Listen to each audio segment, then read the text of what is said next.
tal? J'espère que vous allez bien. Cette semaine, nous allons nous mettre à l'heure panaméenne pour nos nouvelles échappées belles. Mais avant de commencer, je serais très curieuse de savoir quelle image vous avez du Panama. Pour les uns, c'est un paradis fiscal, le plus grand centre financier d'Amérique centrale. Pour les autres, c'est l'affaire des Panama Papers, le blanchiment d'argent et l'évasion fiscale. Et pour certains, c'est ce célèbre chapeau qui vient d'Équateur. Et si l'isthme de Panama pouvait aussi représenter autre chose, si nous regardions cette destination différemment? Savez-vous que c'est l'une des 3 premières nations au monde à avoir obtenu un bilan carbone négatif? Un pays qui se rêve comme un petit paradis écologique, comme son voisin le Costa Rica, et qui a une population très métissée, ce qui en fait un pays très riche culturellement. Alors je suis impatiente de découvrir avec vous ce paradis tropical. C'est parti pour de nouvelles échappées belles. Bienvenue au Panama.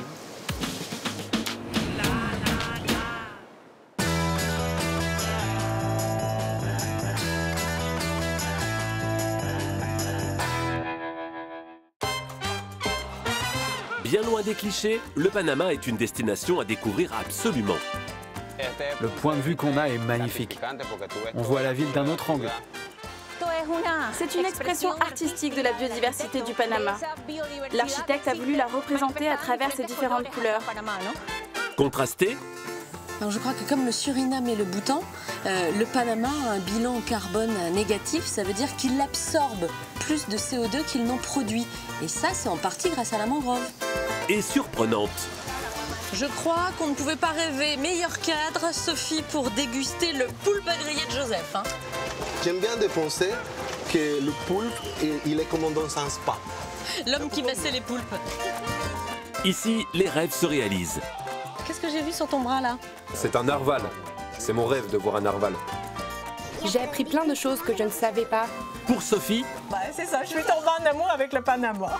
c'est une révélation. Je suis très fier de travailler sur le canal. Ça a toujours été mon rêve. C'est un travail unique au monde. Dans la région, il y a beaucoup d'exploitations qui exportent ou qui vendent localement. Les producteurs sont nombreux dans le coin car l'altitude est bonne pour le café. À votre tour de vous laisser convaincre. Bienvenido a Panama.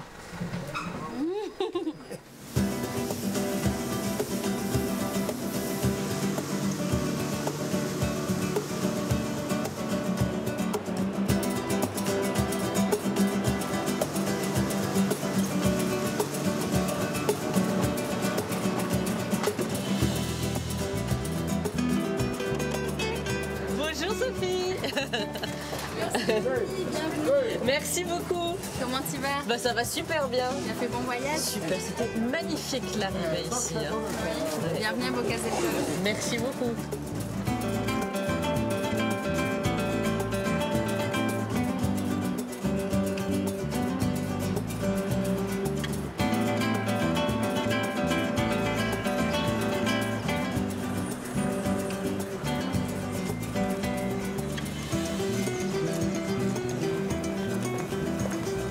Quand deux Sophies se rencontrent, qu'est-ce qu'elles se racontent? Des histoires de voyage, hein, Des forcément. histoires de voyage, toujours, oui. Toi, t'es une voyageuse dans l'âme, Sophie?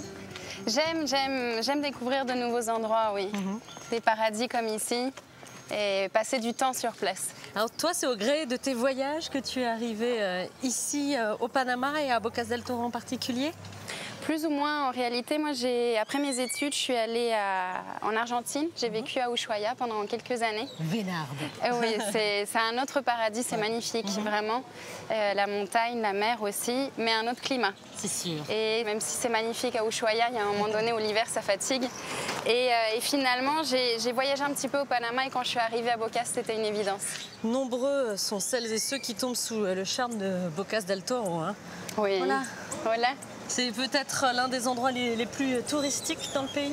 C'est un incontournable au Panama. On ne peut pas venir et pas passer par Bocas. On vient ici pourquoi alors? On va avoir des beaux surfeurs qui vont passer torse nu pour le plaisir de nos yeux. On va avoir des gens qui viennent aussi pour la plage, pour se détendre. Et puis on peut voir aussi plein de choses très intéressantes au niveau culturel, puisqu'on a une diversité d'origines. On a un mélange vraiment entre les Afro-Antillais, les natifs qui sont les Nabés, il y a d'autres natifs qui sont les Nazos. Sexy old lady with your Bible and give the young girl a chance. Sexy old lady, you don't know how to dance. Sexy old lady with your Bible and give the young girl a chance. Bravo! Thank you for the big hand. Bonjour, la musique qui donne le Comment sourire. ça va? Bonjour Joe. Ça va bien? Ça va bien? Je te présente Sophie, mon amie qui vient de France. Bonjour Joe. Hola. Je suis très heureux de faire ta connaissance, Sophie. Bah, moi aussi, je suis ravie de vous rencontrer. Est-ce que pour vous, c'est vraiment la musique panaméenne par excellence? Le Panama a ses propres traditions. Et bien sûr, le pays a sa propre musique typique panaméenne. Mais notre culture ici, c'est le calypso. Et le calypso vient d'Afrique. Et il y a une chanson qui parle de Bocas. Je vais te la chanter. Ah, merci, muchas gracias. C'est le danzo bocatoreño. Este danzón vengo a cantar la melodía de un pueblo tropical, un corazón que supo amar, Bocas del Toro, un pueblo sin igual. Boca del Toro suele brindar, Boca del Toro es su bello mar, vamos todos a gozar. Bah tiens, regarde, les Nazos sont venus, ils viennent régulièrement ici. Tu vas voir, c'est génial ce qu'ils font. Hola! Hola Orlando! Hola, buenas. Je te présente Orlando et Bonjour, Laetitia. Orlando. Et ils viennent d'assez loin d'ailleurs pour venir nous montrer leur artisanat. Vous avez fait un long chemin, Orlando, pour venir jusqu'ici vendre cet artisanat? Oui, il nous faut plus de 4 heures de trajet pour venir jusqu'ici depuis nos montagnes. J'ajoute un dernier détail, j'écris Comarca Nassau, qui veut dire communauté Nassau. Notre peuple a été reconnu officiellement par l'État et nous avons notre propre territoire. Et donc nous venons parfois ici pour vendre nos produits. Et qu'est-ce que vous aimez représenter en général, Laetitia, sur ces objets? Nous représentons surtout le monde naturel et ce qui correspond à notre culture. Eh bien, par exemple, ici, nous avons un oiseau que l'on trouve dans notre région. Écoute, moi, je vais me faire un petit cadeau. Ça, je trouve ça très joli. Tu vois, c'est très mignon. Je vais prendre des petites boucles d'oreilles, des petites ailes d'ange, là. Ça va me porter bonheur, ça. Voilà. Donc, la pièce. Donc là, j'ai payé en dollars, mais elle me rend en... Alors ça, ce sont des balboas en fait, ok. Parce qu'on a deux monnaies au Panama. Tu as le balboa qui est la monnaie officielle. Donc là, tu as un balboa qui correspond à $1. Mais par contre, en billets, il n'y a que des billets de dollars. Ok, on a les d'accord. deux. Bon. Muchas gracias. Merci beaucoup, madame. Muchas gracias. Ciao. Bonne journée. Au revoir, monsieur Damo. Hasta luego. Hasta luego. Ciao.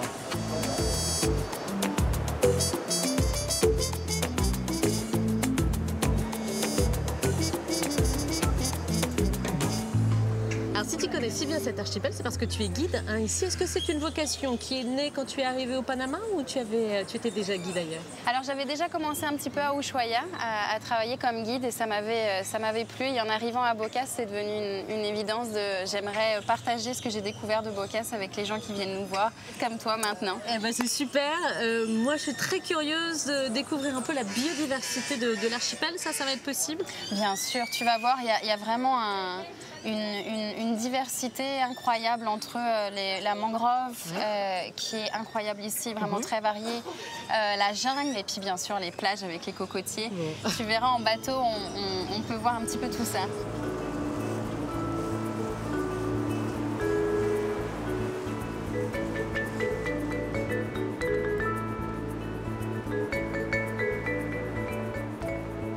L'île principale, c'est la Isla Colón. La petite là-bas, c'est la Isla Carenero. On a aussi Solarte, Bacimentos.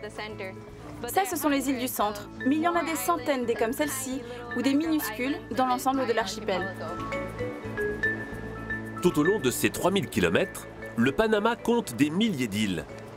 Et l'un des meilleurs moyens de découvrir l'archipel de Bocas del Toro, c'est de s'y aventurer pagaie à la main. Faire du stand-up paddle ici, pour moi, c'est comme conduire un vélo. Dans l'archipel, on a plus d'eau que de terre ferme. Et c'est la meilleure façon de se déplacer sur l'eau. Grâce au paddle, Mariana peut faire découvrir à ses touristes des endroits secrets. Comme ces îlots créés par la nature. La mangrove, c'est une des végétations les plus importantes ici, car elle crée de nouvelles îles et préserve la terre de l'érosion. Dans l'archipel, après 2 heures de navigation, il est même possible de se sentir seul au monde.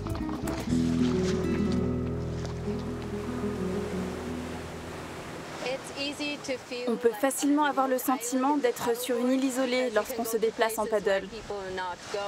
Vous pouvez vous arrêter dans des endroits où les gens ne vont pas, que les bateaux touristiques n'atteignent pas.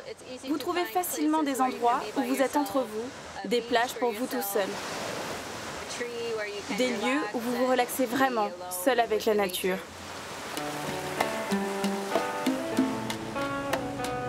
Vivre seul au milieu de la nature peut parfois être un défi. L'archipel de Bocas del Toro compte seulement 12 000 habitants répartis sur 9 îles principales. Et ceux qui vivent loin de la ville peuvent compter sur le magasin flottant du capitaine Juanes.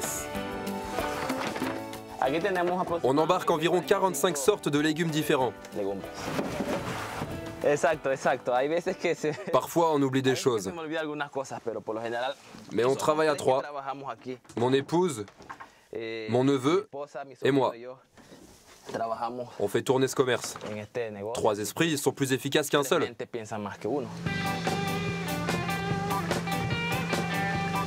3 fois par semaine, le capitaine et son équipe partent à l'assaut de l'archipel. Et ils n'ont pas de temps à perdre.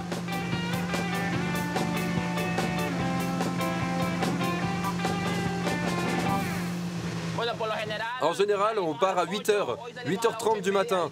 Et on rentre entre 15h et 15h30. Il y a beaucoup de clients. En ce moment, ils m'écrivent, discutent avec moi.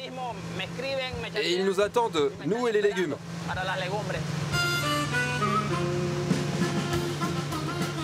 Lors de sa tournée, le bateau épicerie ravitaille des dizaines de pontons. Je vais vous prendre un très gros ananas. Je voudrais 10 carottes.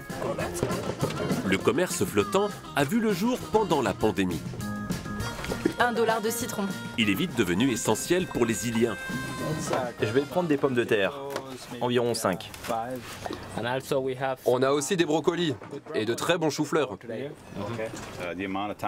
Ici, on est à plus d'une demi-heure de Bocas ou d'Almirante. Y aller pour chercher ces produits, ça prenait du temps. Eux nous permettent d'économiser de l'essence et du temps.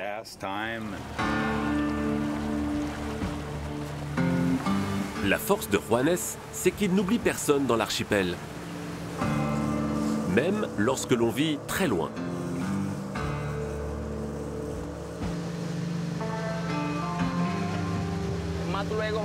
Là, on va visiter une maison qui est un peu cachée. Il faut connaître. Il faut connaître car il faut trouver le chemin de la maison, bien sûr, mais aussi l'emplacement des récifs. Car on peut facilement abîmer le moteur si l'on ne sait pas où passer. Mais le jeu en vaut la chandelle, car Juanes se sait très attendu. Ça va, Don Felipe? Ça va. Bonjour, voilà votre lait. Ah, c'est parfait, je n'en avais plus du tout. Des citrons, monsieur Felipe? Mais bien sûr. Bien remis du Covid? Le Covid, c'est terminé. C'est fini? J'ai failli y passer. Y passer? J'ai souffert. Mais vous êtes revenu. Si tu t'en vas et que tu me dois encore quelque chose, ça ne me plaira pas. Là, je ne te dois plus rien. Je suis très heureux qu'il vienne. Il me sauve parce que je n'ai pas d'enfant. Je n'ai pas de bateau non plus. Il est en réparation. Ça me va parfaitement que ces jeunes gens viennent jusqu'à mon ponton me livrer ce dont j'ai besoin. Les clients sont plus que des clients, ce sont des amis. Chaque semaine on se voit, et encore, et un très joli lien d'amitié se noue entre nous.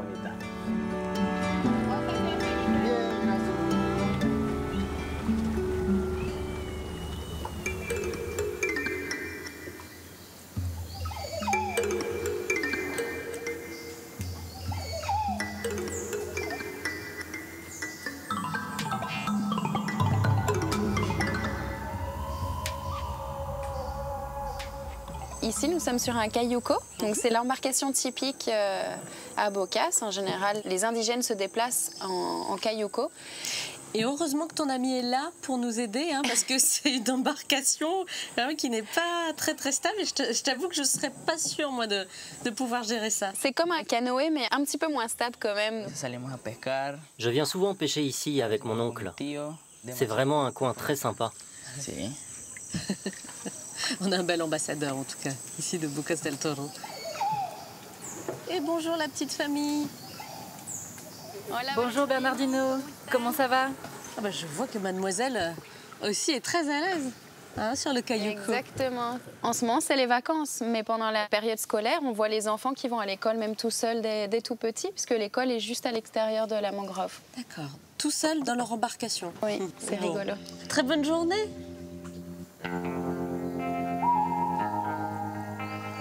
Tu vois le paresseux là-bas? Attends, montre-moi. Juste là.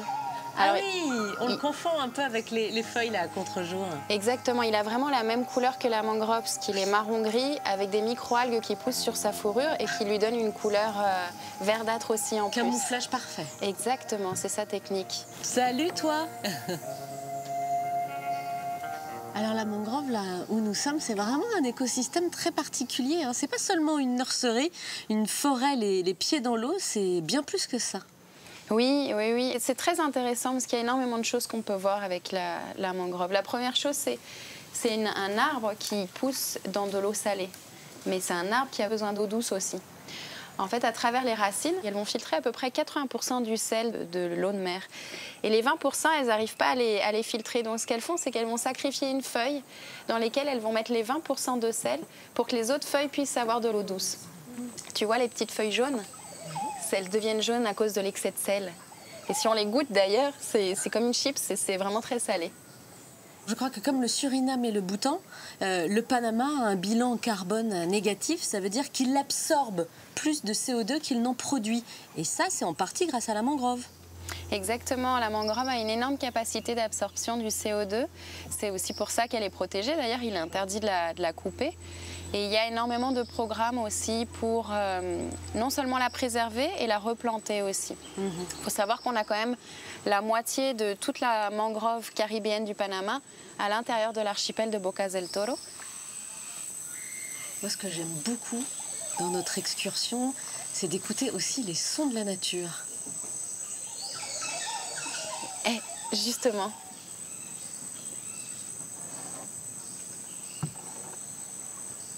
Comme des petites cigales? Aussi, exactement.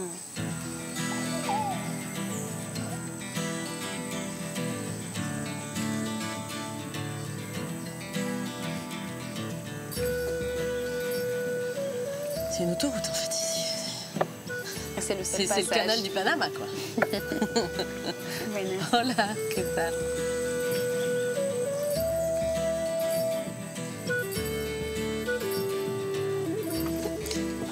Bonjour, hola. Hola Juan. Hola. Et donc là, on est à Bahia Honda, à l'entrée de la grotte des chauves-souris. Ok, merci Coco, muchas gracias. Oh, bah dis donc, tu nous accompagnes toi? Hein?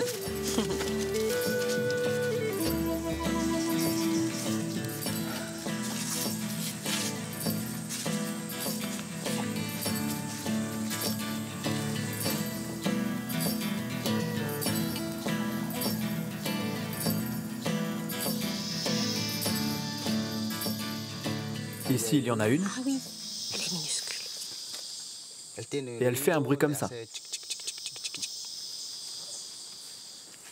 Rouge orangé comme ça, c'est pas une couleur pour se camoufler là. Non, pas vraiment. C'est plutôt une couleur qui dit attention, je suis dangereuse parce que la grenouille est venimeuse. D'accord, donc elle peut être dangereuse pour les autres espèces? Oui, alors en fait, elle sécrète un venin au niveau de son épiderme quand elle est stressée ou quand elle se sent en danger. D'accord. C'est pas vraiment dangereux pour l'homme, vaut mieux éviter de la toucher, mais c'est pas mortel dans cette petite quantité. Donc là, on est arrivé à l'entrée de la grotte. C'est une grotte que Juan et sa famille connaissent depuis qu'ils sont arrivés ici, mais qui font visiter aux voyageurs qui viennent nous voir depuis 1999. Ça permet d'aller à leur rencontre, de partager un bon moment avec eux. On a différents types de chauves-souris qui mangent des fruits. Et plus à l'intérieur de la grotte, on a aussi des flugivores qui sont communément connus comme les vampires parce qu'elles mangent du sang. Alors, nous, on est tranquilles, elles vont manger le sang que des gens de l'extérieur. Qu'est-ce que tu racontes? Non, en réalité, elles vont suctionner le sang de poules ou de vaches, mais pas, elles attaquent jamais les êtres humains. Eh ben écoute, on va peut-être laisser Tigré passer en éclaireur, quoi qu'il n'a pas l'air d'être très motivé, là, Tigré. Là, ouais, bon, d'accord, on va se débrouiller sans toi, va.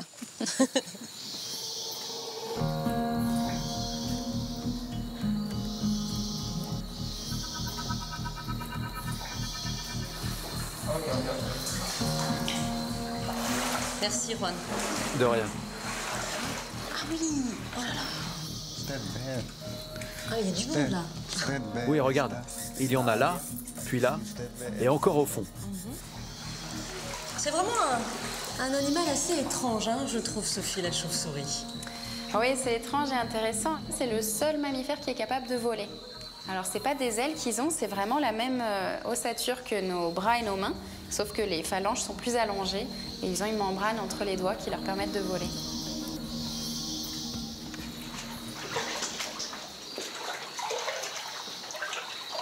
Ça, ce sont les feuilles et les fruits que les chauves-souris mangent. Elles sortent dehors la nuit pour aller chercher les fruits dans les arbres et elles les ramènent ici et elles les mangent.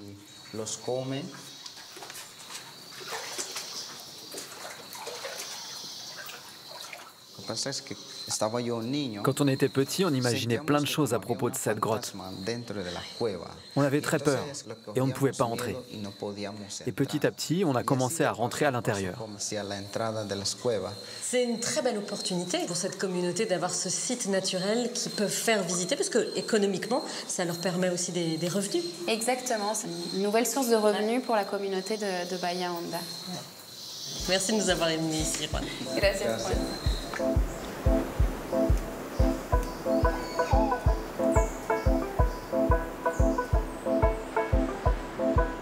Sophie, tu ne peux pas quitter Bocas sans avoir goûté les spécialités de mon ami Joseph. Ici, au Receta Michila, tu vas voir, c'est délicieux. C'est son restaurant, là? Exactement. Oh, qu'est-ce que c'est beau chez ton ami Joseph. T'as bien fait de m'amener ici. Hein. Quel décor. Bonjour, Joseph. Hola, Joseph. Bonjour. Je te présente mon amie Sophie. Salut, Sophie. Salut. Enchantée. Ça va? Tu parles français, Joseph? Oui. Je suis en train de faire du poulpe, de le préparer pour la cuisson. Ça, c'était une technique que ma maman elle m'a montrée. C'était elle la chef de restaurant ici. Venaient les gens du monde entier pour goûter son poulpe. Comment s'appelait ta maman? Elle s'appelle Doña Mara et c'est comme ça le nom de notre hôtel. Oui. Et alors, il faut le masser, le poulpe. Vraiment, il commence à se stresser, on dit. Ok? Et du coup, pour pas juste le jeter dans l'eau et qu'il reste comme ça toute la cuisson, on va le mettre dans l'eau froide, il va se détendre et pendant ce temps, on va le faire du massage. Voilà. L'homme qui massait les poulpes.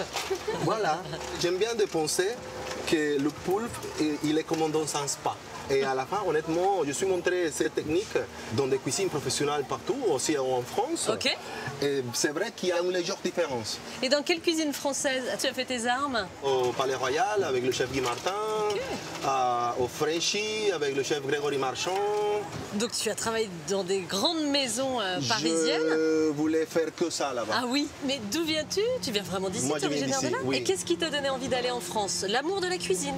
L'amour de la cuisine, c'est ça. C'est une belle façon de pouvoir vraiment faire découvrir Bocas à travers notre culture, la cuisine. C'est la une bonne cuisine façon qui de fait dire. voyager alors? Une cuisine qui fait voyager, c'est ça. Je crois qu'on ne pouvait pas rêver meilleur cadre, Sophie, pour déguster le poulpe à griller de Joseph. Hein. Ah bah là, ça va être difficile de trouver mieux. Aïe, aïe, aïe. Je résiste pas. Hein. On a le droit de goûter, chef, c'est parti? Oui, bien sûr, avec plaisir. Petit clin d'œil à ta maman, avec cette belle recette. Oh là là, quel délice. Ils font dans la bouche, le poulpe, c'est délicieux. Faut que tu goûtes la fruta pan aussi, c'est délicieux. Bon, écoute, Sophie, merci beaucoup. Là. Tu me fais commencer, mais ce voyage au Panama, vraiment en beauté. Je comprends pourquoi Bocas del Toro est l'endroit le plus touristique du pays. Hein. Merci beaucoup à tous les deux. Je note la bonne adresse de ton restaurant, Joseph. Merci Sophie. Merci beaucoup. Les eaux panaméennes sont propices à la baignade. Une mer turquoise, un paradis pour le snorkeling. Mais depuis peu, les fonds de la côte Caraïbe ont vu arriver un envahisseur. Le poisson-lion, ou rascasse volante, un poisson venimeux sans prédateur qui par sa prolifération menace l'écosystème. Dans l'archipel de Bocas del Toro, les habitants ont décidé de faire front. Aujourd'hui, ces pêcheurs partent en quête de l'envahisseur. On cherche une zone où pêcher les poissons-lions. Ils aiment être proches des rochers. Si les rochers sont trop gros, ils s'y cachent. Mais cette zone me paraît trop bonne pour les pêcher. Car les rochers sont petits et ils ne peuvent pas se cacher. Esteban et Nobé, un peuple de pêcheurs hors pair. Apnéistes chevronnés, ils ont décidé de prendre les armes contre les poissons-lions. C'est un harpon traditionnel de l'archipel de Bocas del Toro. C'est un arbol del monte. On l'appelle hira. Il est parfait pour pêcher le poisson-lion. Les autres harpons ne fonctionnent pas bien dans l'eau. Celui-là est lourd, il n'y a pas de problème.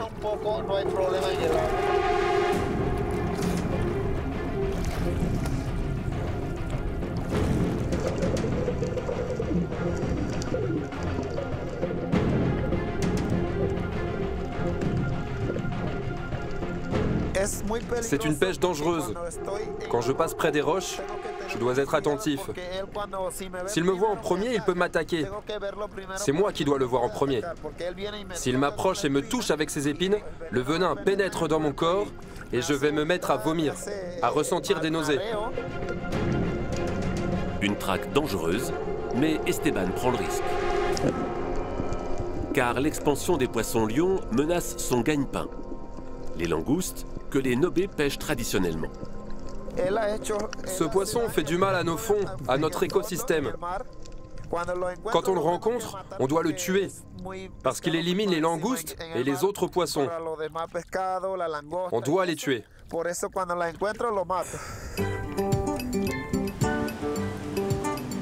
Les pêcheurs Nobé sont les premiers remparts face aux poissons-lions.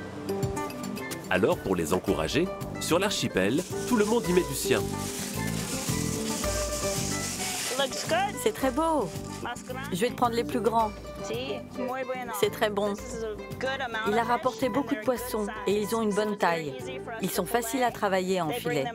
Les épines ont été enlevées, donc ils ne sont pas dangereux pour ma chef.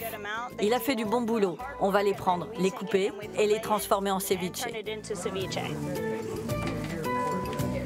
Depuis 2 ans, ce restaurant a ajouté le poisson-lion à sa carte. Pour Lisette, la chef, il a fallu se frotter à l'envahisseur. La viande du poisson-lion est blanche. C'est une texture plus tendre que celle du maïs ou du pargo, qui est aussi un poisson blanc. C'est plus, comment dire, plus délicat. Ça se délite rapidement.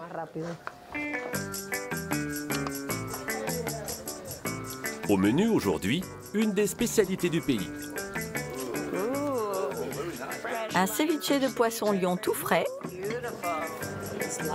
Et apparemment, la terreur des roches est au goût des touristes. C'est la première fois que je mange du poisson-lion. Et c'est vraiment super. C'est tendre, mais assez ferme pour le ceviche. C'est savoureux, bien assaisonné, et le goût est fantastique. Ça nous rend vraiment heureux de participer à cette lutte contre le poisson-lion. Notre créneau, c'est de manger l'ennemi. Quand on en sert au bar, on dit que c'est le jour de manger l'ennemi, car c'est un ennemi de nos récifs. Pour certains, manger l'ennemi n'est pas suffisant. À Bocas del Toro, le poisson-lion est à la mode. Ces écailles servent à la fabrication de bijoux. L'idée folle de joailliers très impliqués.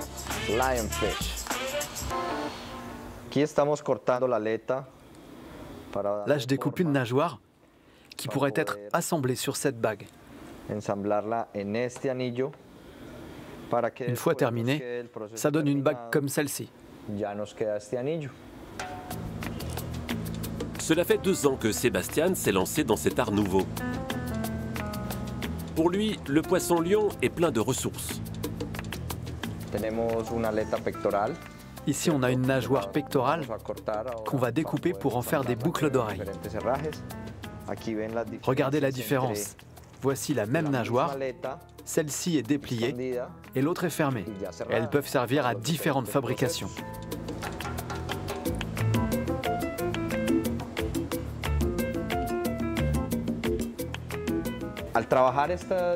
Travailler ce matériau m'inspire beaucoup. Il est unique et on n'en trouve pas partout. Ça me donne beaucoup d'idées.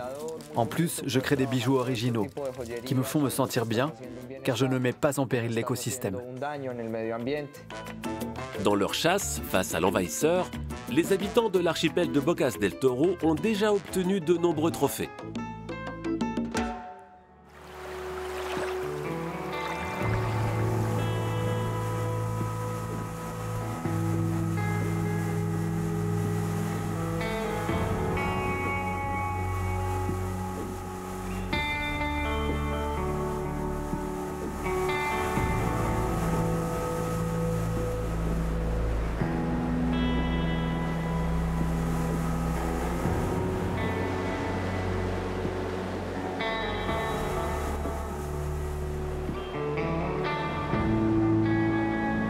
Bonjour. Bonjour Francine. Bienvenue. Merci, j'arrive sur l'île du Bonheur là. Alors j'ai une belle petite surprise pour toi.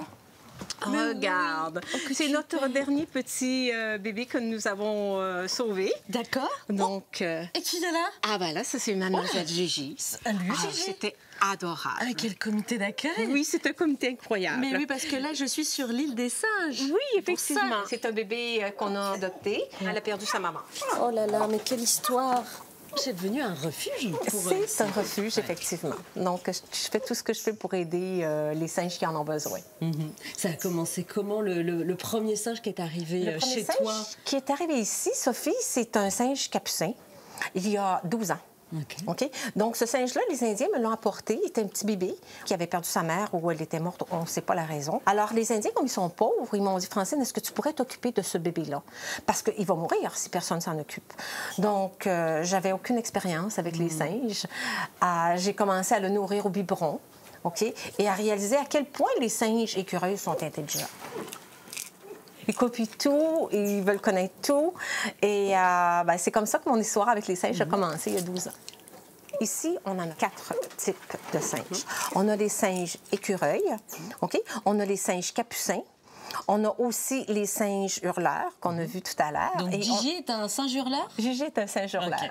Et on a un petit singe tamarin. D'accord. Alors, si c'est un singe hurleur, je la trouve plutôt discrète. Je m'attendais à ce qu'elle fasse plus de bruit, Gigi. Ah bien ça, c'est une histoire, je pense que plusieurs personnes ne savent pas. Ce ne sont que les mâles qui hurlent. Les femelles ne hurlent pas. Comme c'est un groupe patriarcal, le matin très tôt ou le soir, il appelle sa troupe. Alors, je disais que ces singes ont trouvé un refuge chez toi parce que tu as acheté cette île il y a quelques années de cela? En fait, on ne peut pas acheter parce que c'est pas une île, ce ne sont que des mangroves. On vit à l'intérieur des mangroves avec toute cette belle énergie-là. Le gouvernement nous demande d'avoir une concession, ce qui veut dire une location à long terme. D'accord, donc tu as loué ça à vie? Pour plusieurs années. C'est ça. Alors toi, tu es une grande voyageuse. Hein. Tout commence au Québec, hein, il me semble. Je pense qu'on le reconnaît avec mon accent. Donc, je suis arrivée ici en voilier. Je suis navigatrice. Donc, j'ai passé 6 années dans les Caraïbes. Et on est en 2005 où je pourrais aller découvrir un autre endroit. Et là, j'ai dit Panama. Personne ne connaissait Panama en 2005. Laissez-moi savoir. Hein? Et donc, quand je suis arrivée ici, définitivement, c'est... les Québécois disent « je suis tombée en amour ». C'est ça, je suis tombée en amour avec le Panama. Oui.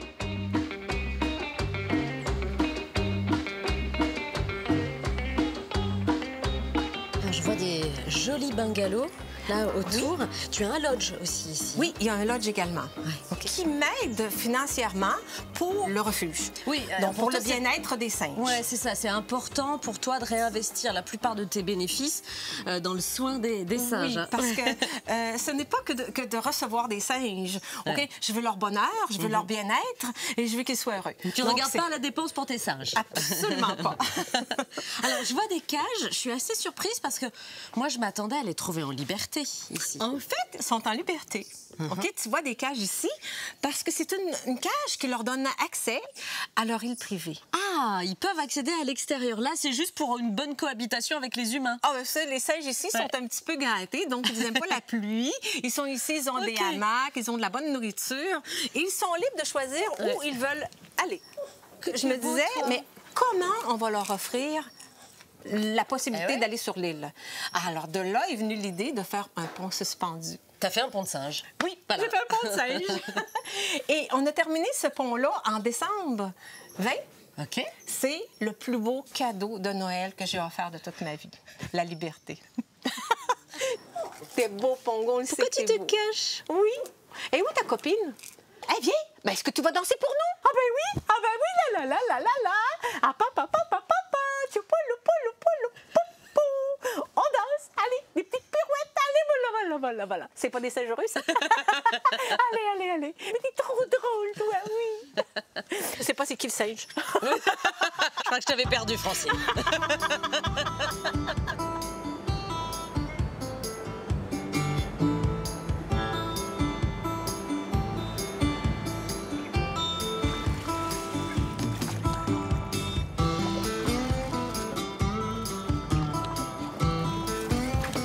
Tu viens, Touti? Touti? Oui, c'est l'heure de l'apéro.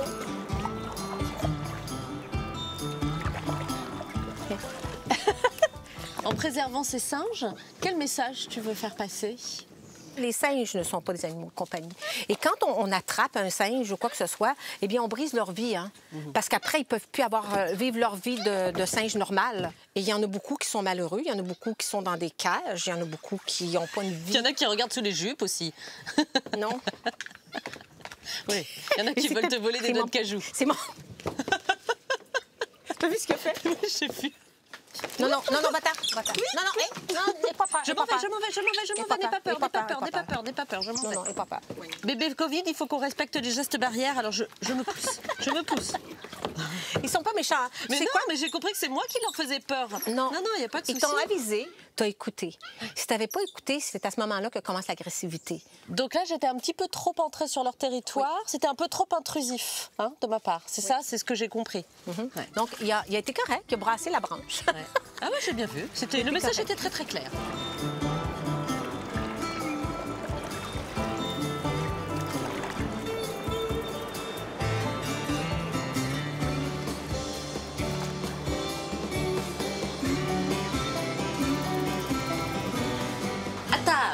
À table, ma chère Sophie. Qu'est-ce qu'il y a au menu pour les singes? Et moi, je veux bien le même menu qu'eux. Hein. Pois chiches, légumes vapeur, maïs, ça me va très bien. Alors, quelques pois chiches. Et moi, j'aime ça quand c'est beau. Hein. Alors, qu'est-ce qu'on va faire? On va prendre les petits maïs, mais on va les mettre tout le tour. Là, tu fais attention à bien dresser l'assiette. Oui. Pourquoi pas? C'est gratuit. Ben oui, c'est trop mignon. Et je suis certaine qu'il ressente l'énergie qu'on a mis pour préparer ça, toi et moi. C'est ça. C'est une douce folie. Ouais. Bonjour Mao. Oh, que tu es beau. Tu viens? Viens. Oh, t'es tout petit, toi. Oh là là. Ça te va, ces carottes? Quel âge il a, alors, là? À peu près 4 mois. D'accord. Est-ce que c'est bon? Tu as goûté le pois chiche?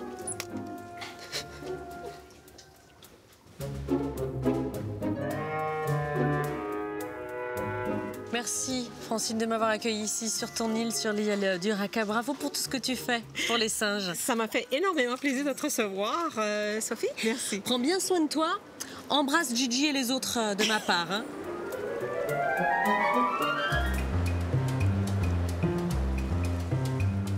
La renommée internationale du Panama repose sur son canal. Un ouvrage de 80 km de long reliant l'Atlantique au Pacifique. 14 000 navires y passent chaque jour, faisant du petit pays le carrefour des échanges internationaux. Alors, pour ceux qui doivent assurer le bon fonctionnement du canal, mieux vaut être concentré. Arrivant de l'ouest, Sud 8 Tango, Hélas Eagle. Ce bateau finalise son approche. On va s'y arrimer, ça nous permettra de l'accrocher aux locomotives et de prendre le contrôle du navire. Juan est responsable de l'arrimage des bateaux à l'écluse de Miraflores. Depuis 15 ans, il s'assure que ces monstres d'acier passent sans encombre la dernière porte vers le Pacifique. Vous pouvez voir comment les câbles se tendent petit à petit pour stabiliser le navire et le contrôler. C'est un travail dangereux. Il faut bien communiquer. Lorsqu'on entend la cloche, cela veut dire que le câble est très tendu. Le canal de Panama permet au pays de générer 1 milliard de dollars de recettes par an, 45% de son PIB. Il emploie 10 000 personnes. Et pour ses employés, chaque bateau qui passe représente une petite victoire. C'est bon, le bateau est sous contrôle. Il peut entrer maintenant. C'est un sentiment particulier car notre travail, c'est de donner à nos clients un service d'excellente qualité, qu'ils ne souffrent d'aucun contretemps. Je suis très fier de travailler sur le canal. Ça a toujours été mon rêve. C'est un travail unique au monde. On ne le trouve nulle part ailleurs. Seulement ici, au Panama. Tous les Panaméens veulent travailler sur le canal.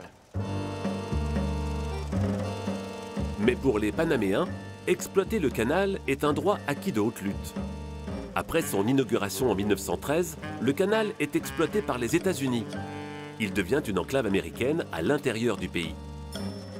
En 1964, des étudiants révoltés entrent sur ce territoire qui leur était interdit pour y hisser le drapeau panaméen. Le début du tournant vers la rétrocession qui interviendra en 1999.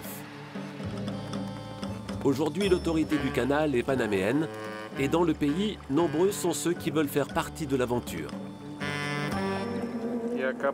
Bon, capitaine, aujourd'hui on a un vent très fort. 15 nœuds.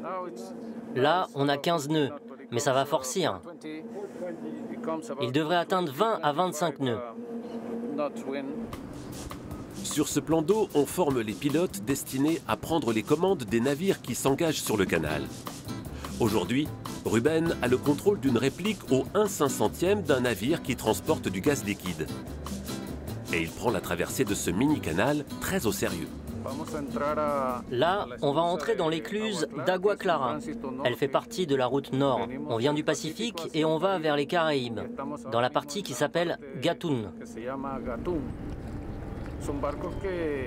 C'est un bateau qui, dans la réalité, pèse 130 000 tonnes. Ce type de navire demande une connaissance très fine du pilotage et des manœuvres maritimes pour en assurer la sécurité.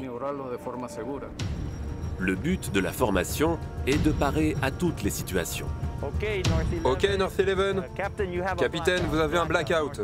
North 11, blackout. Préparez les ancres. Ancre préparée. Signal de détresse, s'il vous plaît. Delta, nous n'avons plus de moteur.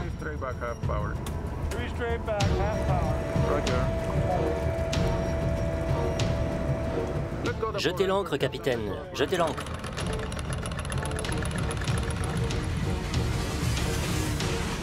Super boulot les gars, magnifiquement exécuté, parfait. Ces situations peuvent arriver dans la réalité. Des navires comme celui que nous manœuvrons aujourd'hui transportent du gaz naturel liquide. Une cargaison extrêmement dangereuse. Un accident impliquant un navire de ce type, je ne veux même pas l'imaginer. Ce serait un désastre total. Travailler à ce poste de responsabilité, c'est une fierté. C'est une situation à laquelle il faut que nous soyons préparés, nous les Panaméens. Ainsi, nous pourrons continuer à connaître la réussite que nous avons aujourd'hui dans la gestion du canal de Panama.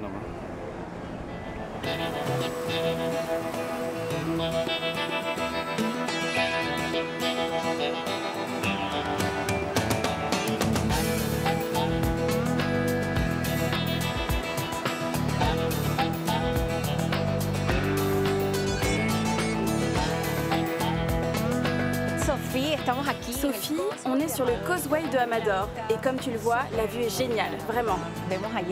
Là-bas, c'est l'entrée du canal de Panama. Le Causeway de Amador a été construit comme un brise-lames pour protéger l'entrée du canal. Ils ont utilisé des pierres extraites du canal pour sa construction. Tu vois en face le Cerro Ancón. C'est un symbole de la ville. Au sommet, c'est le drapeau du Panama. Et bien sûr, il y a la silhouette de tous ces bâtiments. Elle représente bien le Panama moderne. Quand on voyage au Panama, Panama City, c'est vraiment une étape incontournable. C'est le point de vue parfait, avec tout ce contraste qu'il y a entre l'ancien et le nouveau. On vient de partout dans le monde pour vivre ici au Panama. On dit même que c'est l'une des villes les plus cosmopolites d'Amérique centrale. Depuis la construction du canal, et même avant, Panama City a toujours été un lieu de passage. Et ces dernières années, on a accueilli de nombreuses multinationales qui ont décidé d'installer leurs bureaux ici. Ça a également créé une autre vague d'immigration pour le Panama, de partout dans le monde. On peut le suivre un petit peu, ce canal-là, quand on emprunte cette route? On va l'admirer de plus près. Eh ben, on grimpe sur nos vélos et on y va. On va être poussé par le vent, hein.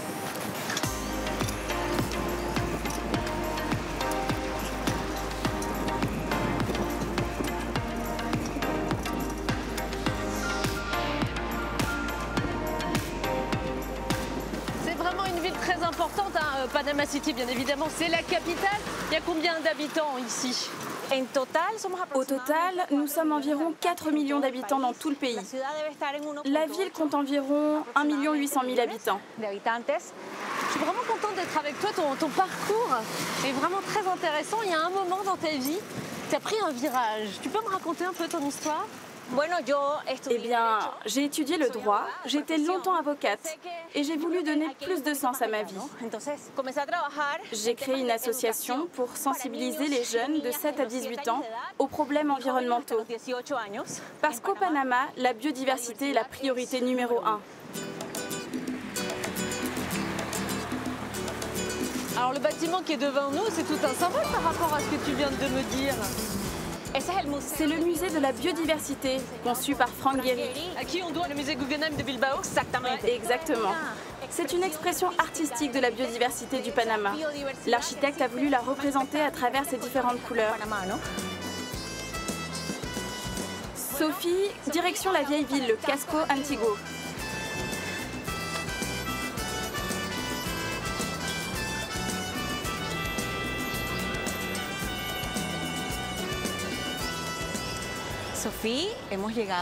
Nous sommes ici sur la place où se trouve la cathédrale de Panama City, la basilique de Santa Maria la Antigua de Panama. Alors ici, hein, dans le vieux quartier de Casco Viejo, où on voit tout le charme de cet endroit avec ses façades aussi très colorées. C'est un endroit avec beaucoup de charme, c'est clair.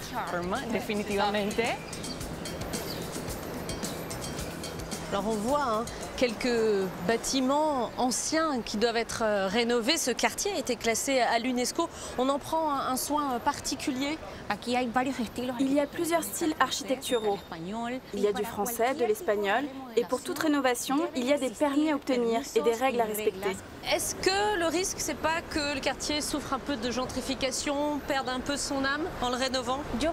Sophie, je pense que c'est un processus qui est plutôt positif. Je crois que ce programme de rénovation s'accompagne de nombreuses initiatives pour favoriser la mixité sociale. Par exemple, mon association permet à des enfants et à des étudiants de tous milieux sociaux de se retrouver ici. Et ils jouent, ils échangent, ils étudient avec les enfants qui vivent dans ce quartier. Donc je crois vraiment que ce changement est très positif. Puis je vois qu'il y a énormément de touristes aussi qui se promènent ici, donc ça c'est bien pour l'économie. Incroyable le nombre de touristes qu'il y a, j'adore ça. Alors tu vas me montrer toi les projets qui te tiennent particulièrement à cœur. Dans la chaîne alimentaire, on peut voir qu'il y a les prédateurs et les autres poissons. Et il faut conserver cet écosystème. On entend le vent. Quelqu'un sait ce que c'est? Il a des pointes venimeuses. Waouh, merci Milagro, tu sais beaucoup de choses. C'est notre premier atelier de biologie marine. avec des enfants de 7 à 13 ans. Ils sont en train d'apprendre tout sur la biologie marine, l'écosystème marin. Bonjour enfants. Bonjour mademoiselle. Bonjour ma belle. Ici, vous avez une mâchoire de requin, avec beaucoup de dents. J'ai l'impression là que les enfants savent déjà beaucoup de choses. C'est vraiment un sujet qui les intéresse. Oui, c'est précisément notre but. Encourager cette soif d'apprendre. Favoriser chez les enfants l'esprit critique, l'esprit scientifique. Et les ambassadeurs de l'environnement à venir, ce sont eux. Ce sont les enfants, oui. Ouais. J'ai appris plein de choses que je ne savais pas. D'accord. Et qu'est-ce que tu as appris? Où vivent les poissons et tout ça. Ton animal préféré, c'est quoi? Le requin-marteau. Ah, tu vas le chercher? Ok. Et pourquoi c'est le requin-marteau ton animal préféré? Parce qu'il est génial. C'est vrai. Il a une drôle de tête un peu, non, le requin-marteau? Oui, il est vraiment différent des requins communs. Je crois qu'il y a tes enfants avec nous. Et mes enfants, oui, Vicky et Juan Arturo. C'est important aussi de les amener ici. Ils écoutent tout ça avec maman à la maison, mais c'est important qu'ils voient leur mère en action grâce à ces ateliers. Il ne s'agit pas seulement d'écouter, il faut y prendre part. Et puis c'est mon héritage, mon but personnel.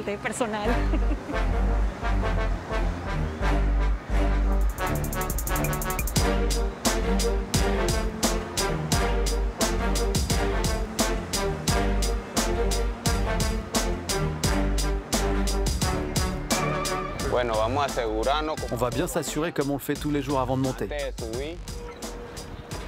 On vérifie que les cordes ne se croisent pas et que tout soit en ordre. Ce qui caractérise Panama City, c'est sa verticalité. Alors, pour y travailler, il faut avoir le cœur bien accroché.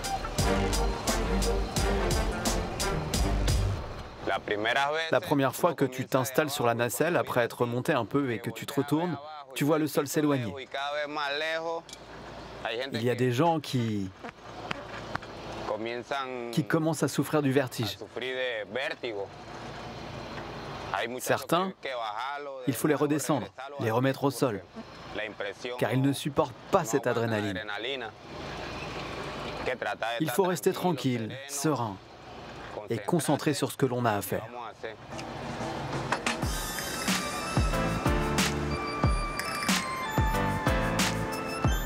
Marcos travaille comme peintre sur les tours depuis 15 ans. Perché sur sa nacelle à plus de 150 mètres du sol, son travail d'équilibriste est essentiel.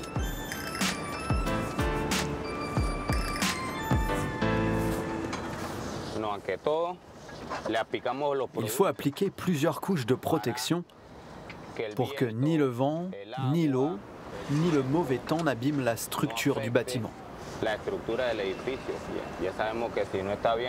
Si ce n'est pas bien couvert, le sel attaque le ciment et endommage le fer par la corrosion.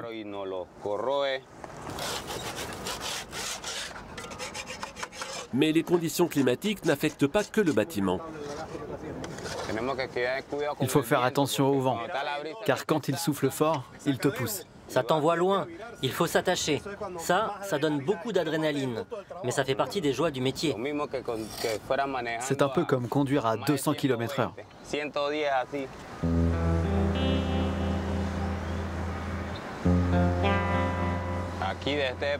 Le point de vue qu'on a est magnifique. On voit la ville d'un autre angle. Regarde-moi cette vue, ces perspectives. On se sent bien ici. On voit aussi les autres tours qu'on a construites. C'est gratifiant. C'est un beau travail.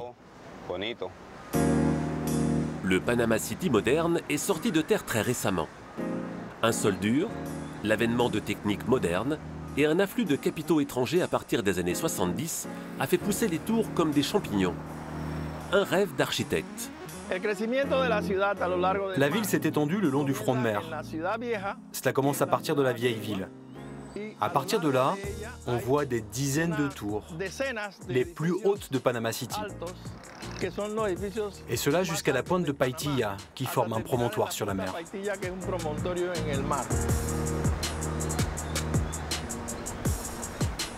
Edwin Brown a 78 ans.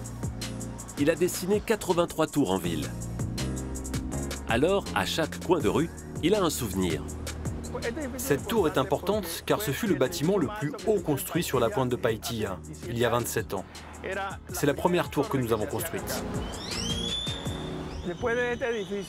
Après la construction de cette tour, ces bâtiments de grande hauteur n'étaient plus mal vus. Parce que beaucoup d'appartements avaient accès à une vue jusqu'alors réservée aux propriétaires de maisons de 2 étages. À partir de ce moment-là, ces appartements haut perchés sont devenus très prisés et la dynamique s'est enclenchée.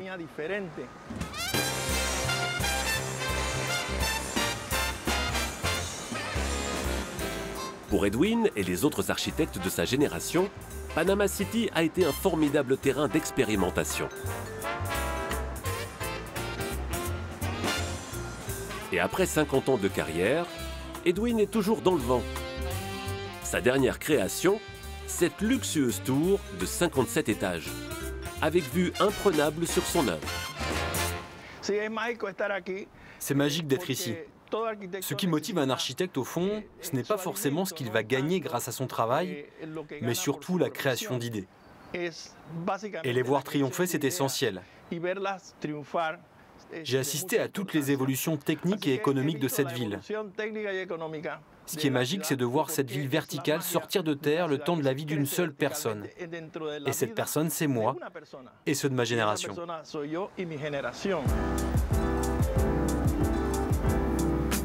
La vie verticale rêvée par Edwin, les habitants de Panama City l'ont embrassée.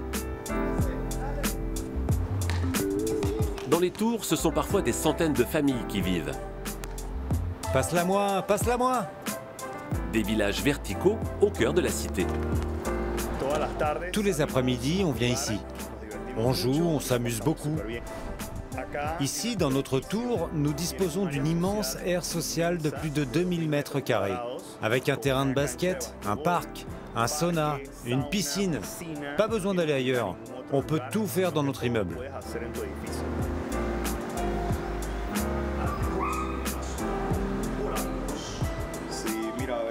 Alors voyons, sur cette page, on doit trouver un policier. D'ici, on a une autre perspective. En bas, lorsqu'on est dans la rue, au milieu des voitures et du bruit, le simple fait de prendre l'ascenseur, de monter chez toi, au calme, et de découvrir cette vue, cela change totalement les choses. Ici, on a l'impression d'être dans le ciel. On ressent le vent frais. Il suffit d'ouvrir les fenêtres, sortir sur le balcon et le climat devient très supportable. Les sensations et l'énergie qu'on ressent ici sont incroyables.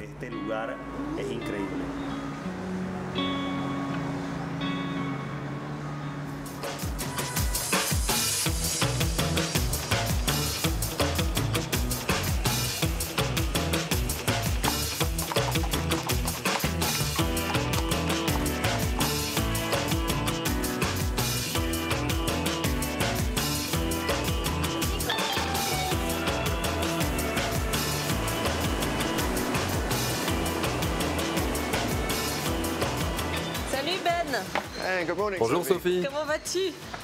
Bien et toi? Très bien, c'est un beau temps pour aller en mer. Hein. Oui, juste en face, au loin, c'est l'île de Coiba. Alors aujourd'hui, nous allons partir en expédition. On est ici, à Santa Catalina, et nous suivrons la côte jusqu'à notre première étape, l'ancienne prison. Bon, t'es prête? Oui, je te suis.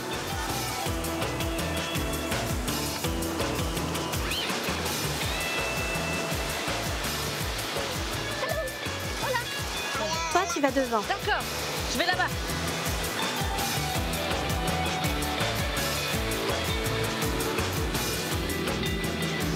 Est-ce que l'île qu'on va voir, l'île de Coiba, c'est la plus grande des îles du pays? C'est la plus grande île d'Amérique centrale. Donc elle est très importante, car il y a beaucoup d'espèces qui étaient complètement protégées entre 1919 et 2004, lorsqu'il y avait la prison.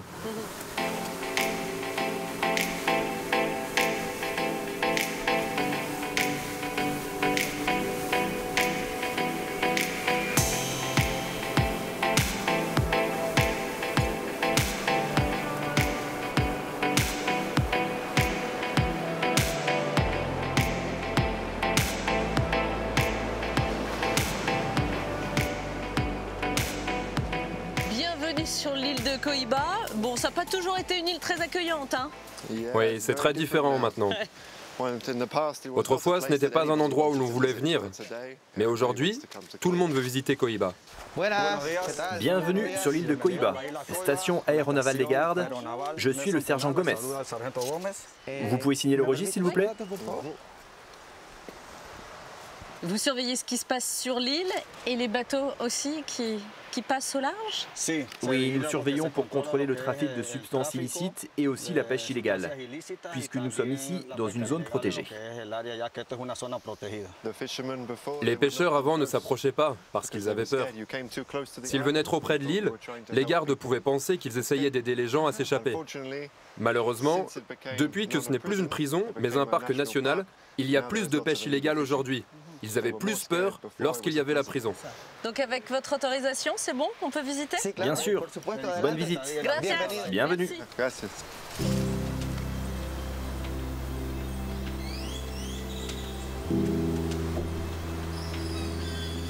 Un bel emplacement pour une église. C'est ça.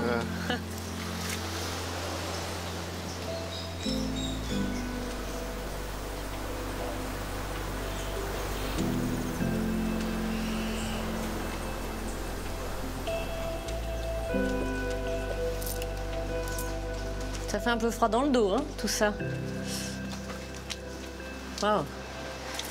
Il n'y avait aucune fenêtre sur l'extérieur, en fait. En fait, on entendait la mer, mais on ne voyait rien. Tu t'endormais le soir en entendant les vagues dans un endroit si paisible. Et ensuite, tu pouvais entendre ça le matin et le soir. C'était un vrai cauchemar, en fait. C'était leur vie. J'imagine qu'il y a plein de secrets et de mystères autour de l'histoire de cette prison. Est-ce qu'on sait un peu comment ça s'organisait ici? J'ai entendu différentes choses de la part des gardes du parc. Ils étaient séparés en fonction de leur affiliation à un gang, de leur race ou de leur religion. Et ils avaient leurs propres clés. On dit qu'ils avaient plus peur des autres prisonniers que des gardes. Et même les gardes, la nuit, verrouillaient leurs propres portes.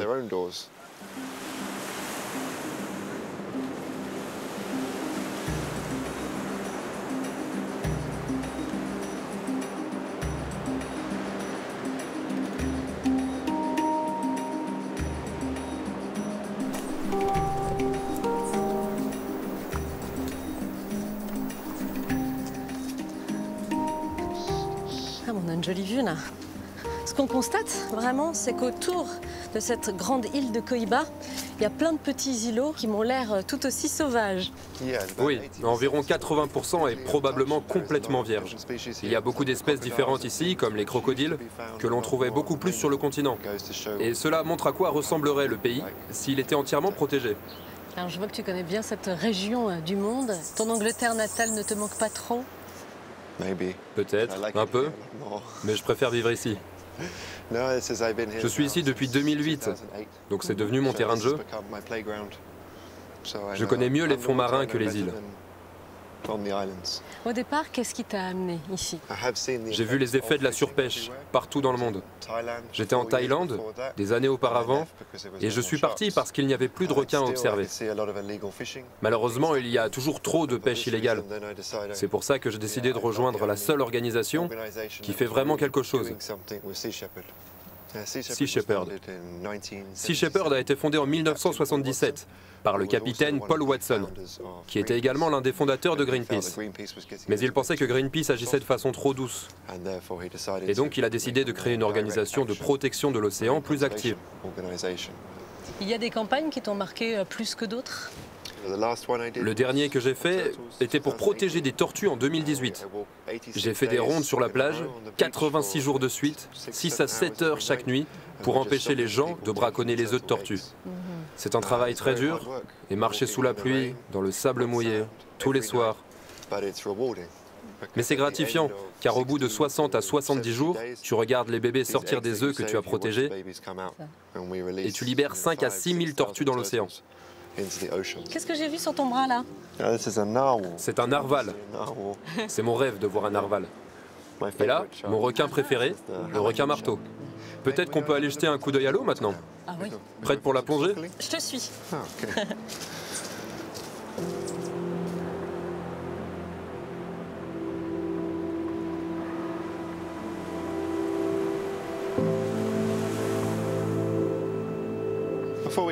Mais avant de se mettre à l'eau, je voudrais te présenter deux de mes amis qui vivent ici. C'est une mère et sa fille. Des crocodiles. Oh la vache, il est énorme celui-là. Salut! Ils ont l'air d'être calmes, mais il faut se méfier quand même. Hein. Définitivement prêt à attaquer. Ben, on va vous laisser, mesdames, les amitiés.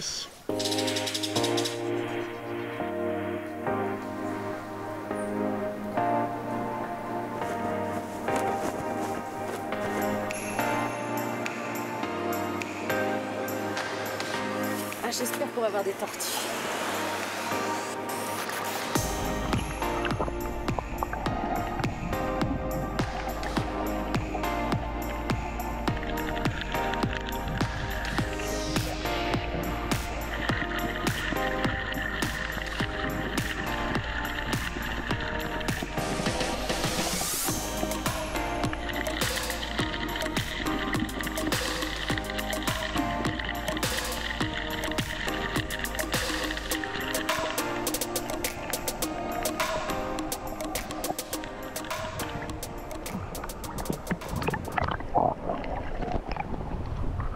On a vu les tortues.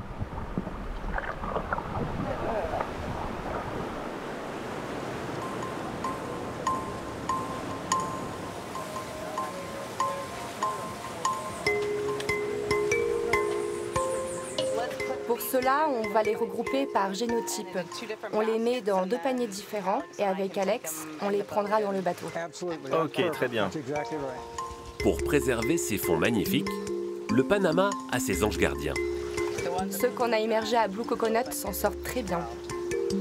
Krista Shaw est l'une d'entre elles. Il y a 3 ans, cette native de Denver a lâché son travail pour voler au secours des coraux en danger. En plongeant, il est courant de trouver ces morceaux de coraux morts sur lesquels certaines parties ont survécu. Ces organismes vivants, les polypes, on va les séparer en petits fragments. En les replantant les uns à côté des autres, les polypes qui appartiennent à une même colonie vont croître de manière accélérée. En seulement 3 à 4 ans, ils pourront recouvrir un espace qui normalement leur aurait pris 300 à 400 ans.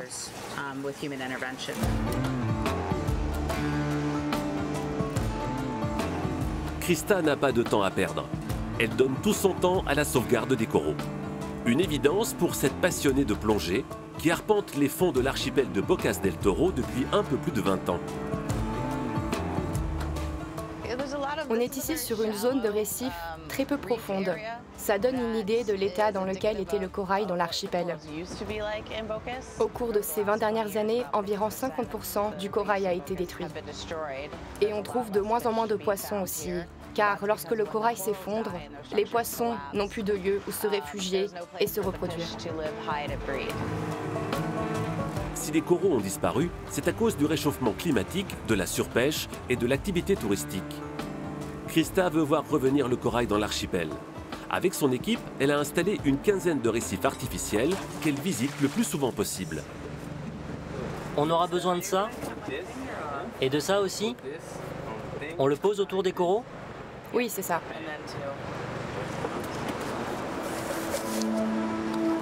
Chacune de ces plongées est dédiée à ses petits protégés. C'est sur ces structures qu'elle redonne vie aux coraux qu'elle a sauvés.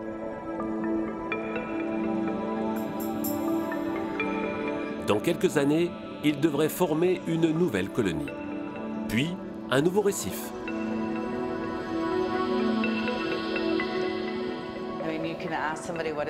C'est une sensation similaire à celle de voir ses enfants grandir. Ça se rapproche de ça. Être la personne qui les a posés là, prendre soin d'eux lors de chaque étape de leur vie et revenir les voir lorsqu'ils se sont développés, qui sont imposants, entourés de poissons. C'est une fierté.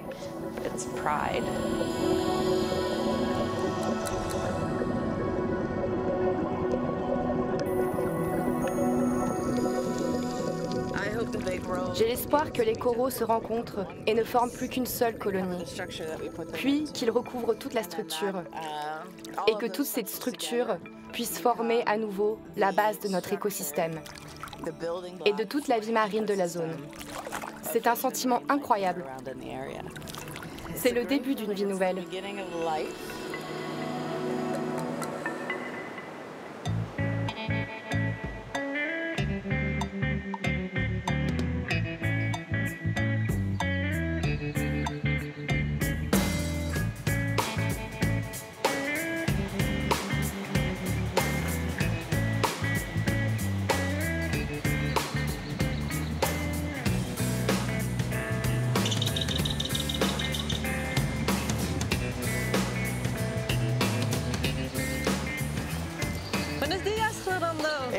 Sophie. Comment vas-tu? Bien. Bien, et toi? Ça va super bien. Tiens, regarde Sophie, ce que j'ai fait pour toi. Des petites fraises d'ici. Ici à Boquete, c'est le pays des fleurs, des fraises et du café. Exactement. Délicieuse. Ça, c'est un gentil cadeau. Il fallait que je fasse escale ici à Boquete parce que toi, tu es guide ici. Et j'ai vraiment besoin de toi parce que je veux partir à l'assaut du volcan Barú, un volcan que tu aimes beaucoup. C'est une expérience unique. C'est l'endroit le plus haut du Panama. Et donc il va faire froid, on va partir tôt. Ça se mérite. Mais pour l'instant, je vais t'en apprendre plus sur cette région de Boquete. Eh ben, je te suis, chef.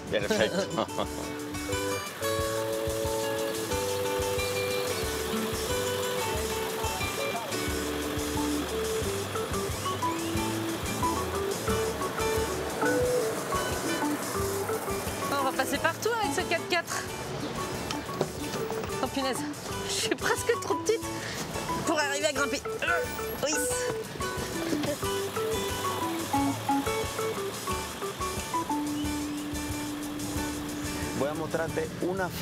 Sophie, je t'emmène dans une plantation de café.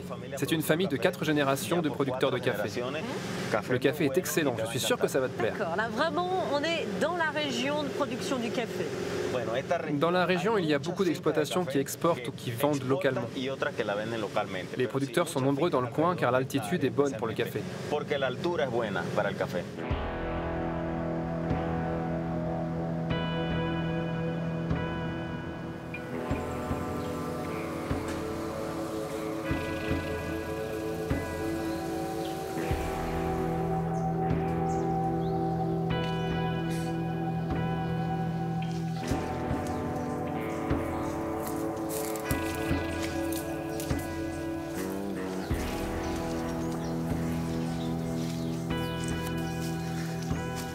Rolando, t'es où? Je t'ai perdu.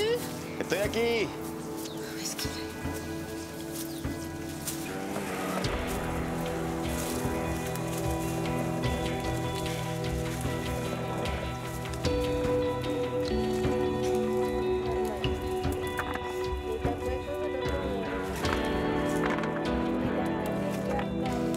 Hola, buenos días. Bonjour, comment allez-vous? Bien. Ça se mérite de vous rejoindre, mesdames. Alors en quoi ce café geisha est-il différent des autres? Le grain est plus grand et il est de meilleure qualité. Alors je crois qu'on peut dire que c'est un café qui a énormément voyagé dans son histoire. Oui, c'est un café qui a traversé le monde, le café geisha. C'est un café qui vient d'Éthiopie, en Afrique, d'une montagne qui s'appelle Geisha. Puis il est arrivé au Costa Rica. Et en 1963, Don Pachi, un agriculteur, est venu ici et a rapporté 4 kilos de geisha. Il en a donné à tous ses amis. Au départ, tous les arbres et fruits de café étaient mélangés. Et ils ont commencé à séparer les grains de geisha des autres et se sont rendus compte de sa saveur particulière. C'est vraiment au Panama qu'il a trouvé son terroir pour s'épanouir. Oui, dans cette zone volcanique, il y a des minéraux dans le sol qui lui donnent cette saveur inégalable. Un arôme de mandarine, de noix, d'amande, c'est très varié.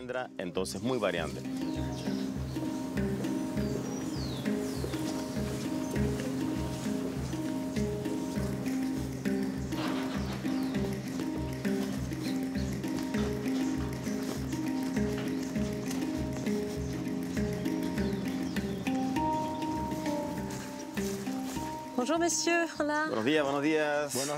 Bonjour, voici mon fils Wilford et mon bras droit, Cyrilo. Cyril, depuis combien de temps tu travailles ici? 13 ans. Et toute ma famille travaille dans le café. On a même une femme qui travaille depuis 30 ans ici. On nous appelle la Dream Team, l'équipe de rêve. Et c'est Cyril le capitaine. C'est un véritable passionné par l'univers du café. Après la récolte, on le met à sécher. Le fruit du café que tu as vu dans l'arbre a 50% d'humidité. Et ici, il faut le faire baisser à 10%. La durée de séchage du café varie entre 20 et 30 jours idéalement. C'est la partie la plus importante pour la qualité du café. Seulement après, on peut le torréfier. C'est beaucoup d'étapes. De la récolte jusqu'à ce que tu le serves dans la tasse, ça peut prendre jusqu'à 4 mois. Ok, alors je comprends ce qui fait la qualité de ce café. Maintenant, je suis curieuse en le dégustant que vous m'expliquiez d'où vient son prix, car je crois que c'est un des cafés les plus chers du monde. Allez, viens le goûter.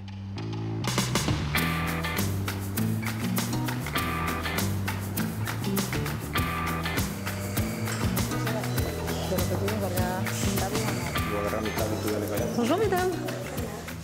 Voici ma mère et ma femme. Chacun de nous va noter les différents cafés. Parce que l'idée d'un bon café, c'est toujours très subjectif. On a chacun un palais différent. Certains sont plus dans le ressenti, alors que mon père, lui, est très technique. On combine tous les avis. Tu le secoues pour bien faire sortir l'arôme. Okay. Et tu donnes une note à chacun. D'accord. Donc là, il faut... Je viens d'une famille dans laquelle ma grand-mère avait l'habitude de boire le café. Et on buvait le café dès l'âge de 5 ans.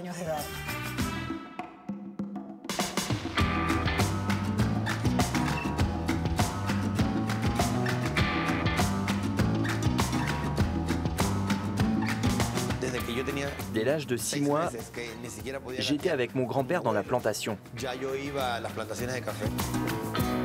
Ça sent très très bon. Il y a des arômes de fruits rouges. Là, fruits rouges ici. Ouais. Fruits rouges ici. Ah ouais. Rien à voir. Ouais. Celui-là, il est super intéressant. Fleurs, cerises, chocolat, jasmin, citron.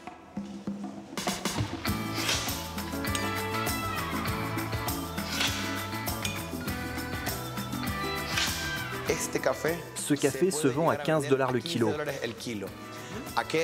Celui-ci que tu aimes peut atteindre les 100 $. Et enfin, celui-là s'est vendu jusqu'à 9 000 $ le kilo. Ah oui, donc là, on vient de goûter un café qui se vend 9 000 $ le kilo. Rien que ça. Ok. Bah merci. Merci beaucoup. Merci pour cette expérience. Rolando, comme on a besoin d'énergie pour grimper sur le volcan, je te propose qu'on finisse notre tasse. C'est ce qu'on a de mieux à faire. À ta santé. Merci beaucoup. Merci à tous. Au Panama, le café n'est pas le seul roi. Dans les forêts du Nord, le cacao est cultivé depuis toujours.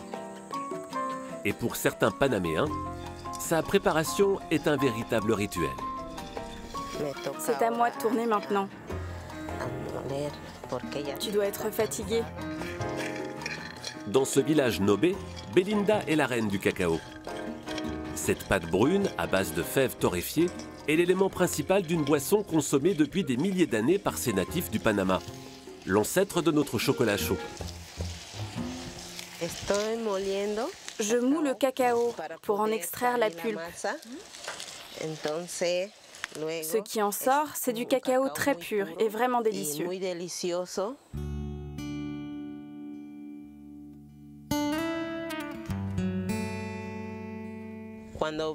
Quand j'étais toute petite, ma mère travaillait déjà le cacao comme ça.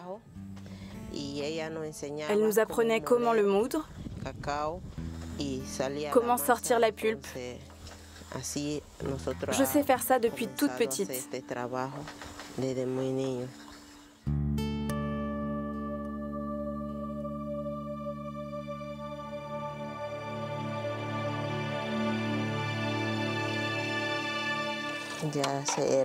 Ça a bien bouilli. Il n'y a plus de morceaux de pulpe. C'est juste du liquide maintenant. C'est prêt. Une pâte 100% cacao préparée dans l'eau. Traditionnellement consommée pour ses vertus stimulantes. On la boit sans sucre, et pourtant la boisson est loin d'être amère. C'est très doux. Ça a quasiment le goût de la cannelle. C'est délicieux. Cette boisson, on la boit depuis notre plus tendre enfance. Et on en donne beaucoup aux enfants, car c'est bon pour la santé. Quand ils en boivent, ils ont le sourire, ils sont heureux. Ils en veulent toujours plus. Ils adorent vraiment ça. Le cacao fait partie de la culture des Panaméens. Pourtant, le petit pays se classe loin des plus gros producteurs mondiaux. Au cœur des forêts, on trouve des milliers de petites exploitations.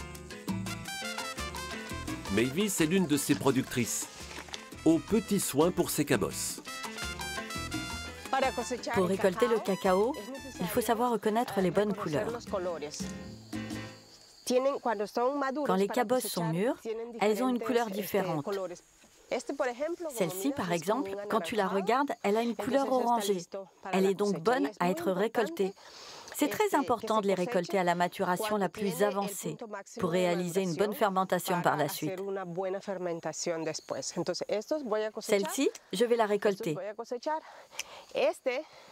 Celle-ci, même si elle est un peu orangée, il faut lui laisser encore un peu de temps. Bio, reconnu pour sa qualité, le cacao panaméen est de plus en plus recherché. Les fèves de Mavis viennent d'être primées lors d'un concours international.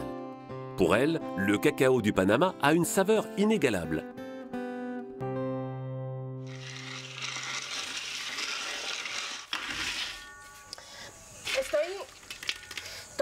Je torréfie les fèves de cacao. C'est une étape très importante dans le processus de fabrication du chocolat. Quand je les torréfie, je les ouvre, je les mange. Ici, nous avons beaucoup de variétés différentes. Sur une récolte, on peut trouver un grand nombre de saveurs différentes. Sur ces fèves, je décèle une saveur de banane. Le cacao, c'est toute ma vie. Quand quelqu'un me demande si un jour je veux aller vivre en ville, je dis non. Je reste là où il y a du cacao. Je ne pourrais pas être dans un lieu où on trouve seulement du chocolat. Je veux vivre à proximité du cacao. Ces précieuses fèves, il faut les mettre en lumière. Dans le centre de la capitale, un chocolatier crée avec le cacao local de véritables œuvres d'art.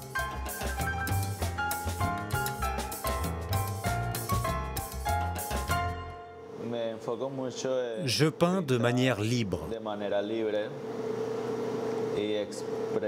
J'exprime mes sentiments du moment sur mes chocolats. C'est un art de faire du chocolat. Depuis tout petit, j'aime peindre. Alors quand j'ai découvert que je pouvais peindre sur un moule et en faire des chocolats, ça a été incroyable.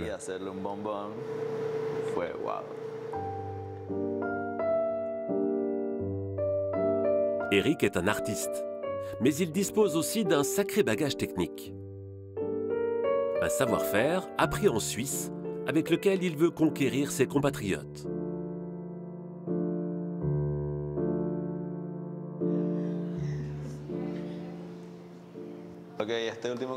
Alors celui-là, comme je vous le disais, c'est une saveur de saison. Essayez de trouver laquelle en goûtant. Ce n'est pas aussi fort que le fruit de la passion, mais l'harmonie est aussi très bonne avec le chocolat noir.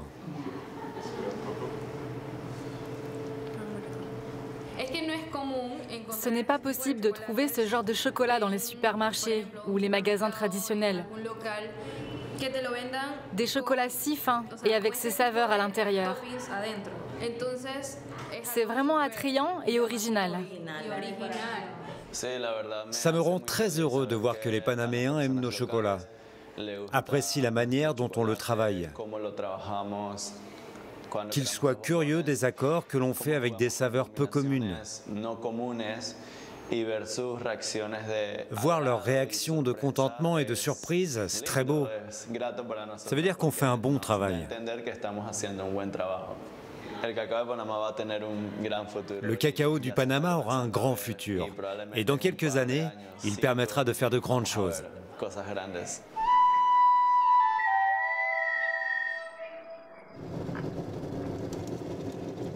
Mon petit réveil matinal, hein, aujourd'hui, mais c'est pour la très bonne cause. Oui. Nous allons commencer la montée vers le volcan Barú. Il y a d'abord 13 km de route, et puis on commence la partie difficile, la partie 4x4. Ça ressemble au lit d'une rivière asséchée. Et nous devons atteindre le sommet avant 6 h du matin pour voir le lever du soleil. Voilà, la surprise, elle est là-haut. Ça te gêne pas si je fais une petite sieste en route? Non, non, vas-y. Ok.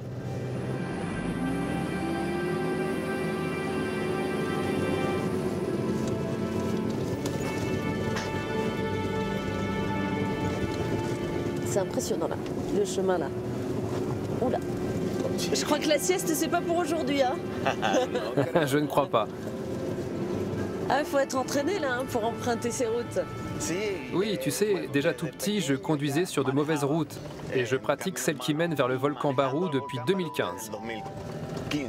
Tu l'aimes ce volcan? Oui, je l'aime beaucoup. Quand tu arrives au sommet, le spectacle est toujours différent en fonction de la météo. C'est spectaculaire. Bon, rassure-moi, il est éteint ce volcan.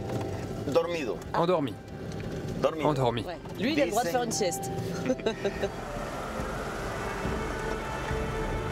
Nous sommes arrivés. Ok, on y va.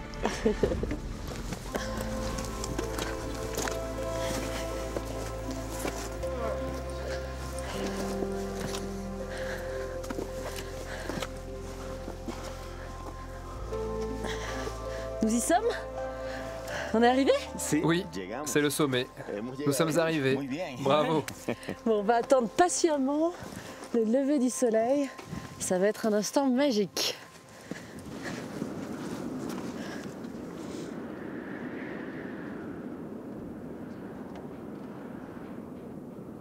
Voilà, salut.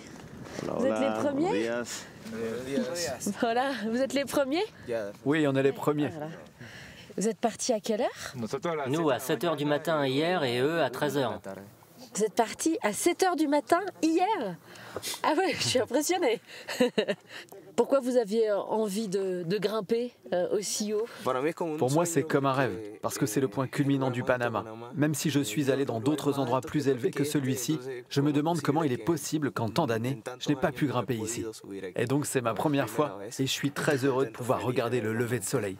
Ouais, je comprends. Bah, j'ai hâte, moi aussi, comme vous, de vivre ce moment. Muchas gracias.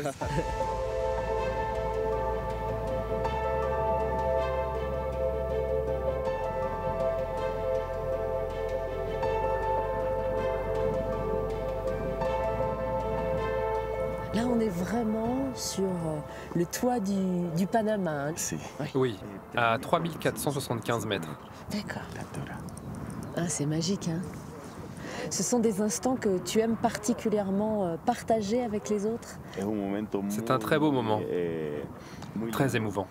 Depuis le premier jour où j'ai guidé des gens ici, j'ai aimé. J'ai aimé et j'ai dit à la compagnie des guides que je voulais continuer à faire cette visite. Absolument. Alors sur la carte, fais voir, le volcan Barú, il est là. On n'est pas très loin, hein, de la frontière avec le Costa Rica. Vers le sud, quand le temps est dégagé, on peut voir l'océan Pacifique et au nord, l'océan Atlantique. Bon, ce que je vois, moi, pour l'instant, c'est un océan de nuages. Hein.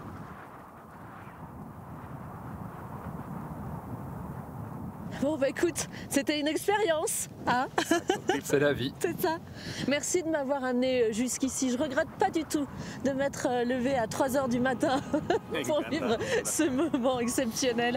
Même sous la brume, c'est intéressant de voir le volcan Barú. Merci beaucoup de m'avoir accompagné. C'était un plaisir. C'était un plaisir aussi. On redescend peut-être? Oui, on s'en va.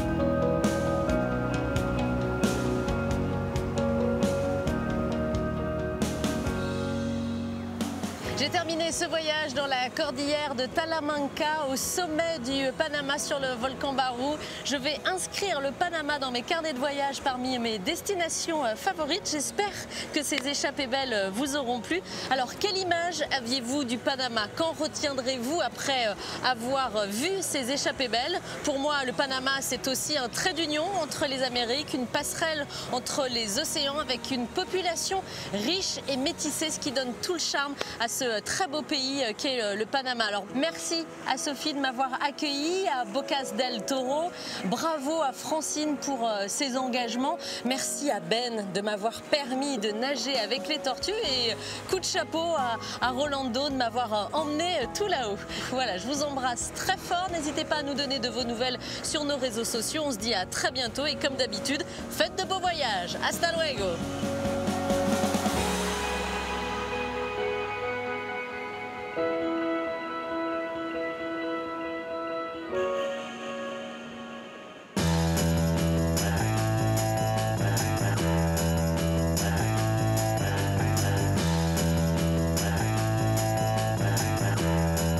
Est-ce que c'est bon?